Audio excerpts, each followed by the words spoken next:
নমস্কার, উপস্থিত সকল সাংবাদিক বন্ধুদের আজকের এই সাংবাদিক সম্মেলনে স্বাগত জানাই।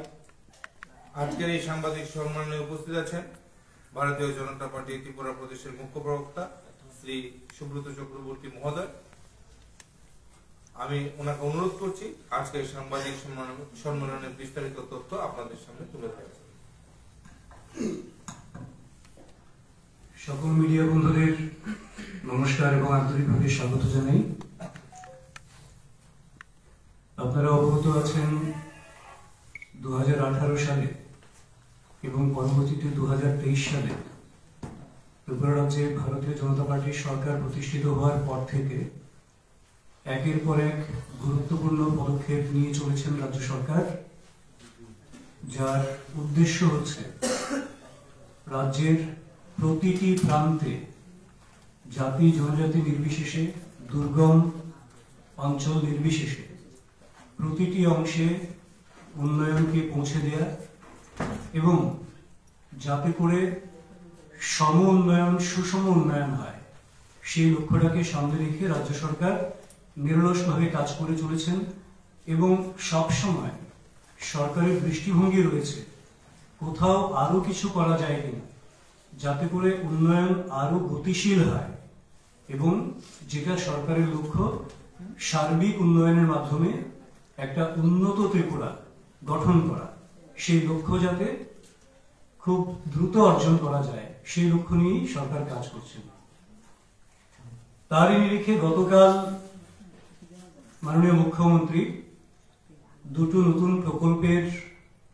ঘোষণা দিয়েছেন এবং একটি ঐতিহাসিক মুহূর্তেরও সাক্ষী আমরা হয়েছি। আপনারা অবগত আছেন যে আমাদের যে জাতীয় সড়ক উন্নয়ন,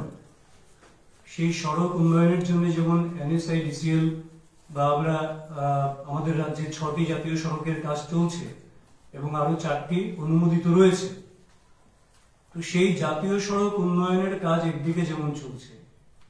পাশাপাশি একটু গ্রামীণ অঞ্চল যেখানে রয়েছে সেখানে প্রধানমন্ত্রী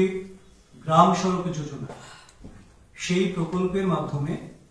জাতীয় সড়কের সঙ্গে গ্রামীণ অঞ্চলকে সংযুক্ত করার একটা প্রক্রিয়া ধারাবাহিকভাবে চলছে। কিন্তু রাজ্য সরকার, রাজ্যের জনপ্রিয় মুখ্যমন্ত্রী মাননীয় প্রফেসর ডক্টর মানিক সাহা মহোদয়ের নেতৃত্বে এটা উপলব্ধি করতে পেরেছেন এত সব সড়ক নির্মাণের পরেও ছোট ছোট কিছু কিছু অঞ্চল রয়েছে যেখানে সড়ক নির্মাণের জন্য ওই রকম ব্যবস্থা গ্রহণ করা যাচ্ছে না, কিন্তু সেগুলিকেও মূল সড়কের সঙ্গে, জাতীয় সড়কের সঙ্গে সংযুক্ত করাটা ভীষণ জরুরি। এবং সেই সড়কগুলি কি, মোটামুটি ভাবে জাতীয় সড়ক বা মূল সড়ক থেকে 50 মিটার থেকে শুরু করে 1 কিলোমিটার দূরত্বে যেগুলি রয়েছে, যেখানে সড়ক নির্মাণ এখনো সেই অর্থে হচ্ছে না, সেইগুলি চিহ্নিত করে যাতে করে সেই অঞ্চলে সব আবহাওয়ার চলাচলের উপযোগী অল ওয়েদার রুটস যেটাকে আমরা বলি, সেই ধরনের সড়ক যাতে নির্মাণ করা যায়, যাতে কোনো প্রত্যন্ত বলে না থাকে,